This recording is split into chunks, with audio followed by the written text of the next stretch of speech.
ఇది పూర్తిగా అన్యాయం. రేవంత్ రెడ్డి గారు పెట్టుతున్న అక్రమ కేసు ఇది. కమలాపూర్ మండలంలో గుండే గ్రామంలో ఇల్లీగల్ మైన్ నడుస్తా ఉంది. దీనికి ఆయన రేవంత్ రెడ్డి ఆధ్వర్యంలో సీతక్క, తర్వాత కడియం శ్రీహరి, ఎమ్మెల్యే నాగరాజ్ గారి బెనామీ ఖచ్చితంగా నిలదీస్తాం, ఖచ్చితంగా అడుగుతూనే ఉంటాం. ఊపుకునే ప్రసక్తే లేదు. మీరు చేస్తున్న అన్యాయం. ఇల్లీగల్ మైనింగ్ నడుస్తుంది. అక్కడ కేవలం 2.5 హెక్టర్స్ మాత్రమే ఉంటే ఇలా ఆడ ఇల్లీగల్ మైనింగ్ 20 ఎకరాలలో చేస్తా ఉన్నారు. గుండేడ్ గ్రామ ప్రజలందరికీ కూడా చాలా ఇబ్బంది అవుతా ఉంది. గుండేడ్ గ్రామ ప్రజలు మొత్తం కూడా ఇబ్బంది పడుతూ ఉన్నారని చెప్పి కూడా ఈ సందర్భంగా తెలియజేస్తా ఉన్నాను. ఆ ప్రజలు ఇలా హెల్మెట్లు పెట్టుకొని మరి చేసే పరిస్థితిగా ఉంది.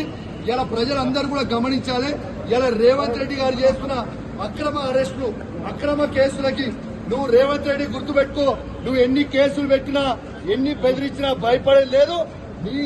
నీ సంగతి తప్పకుండా చెప్తాం. ఖచ్చితంగా ప్రజలలో చెప్తాం.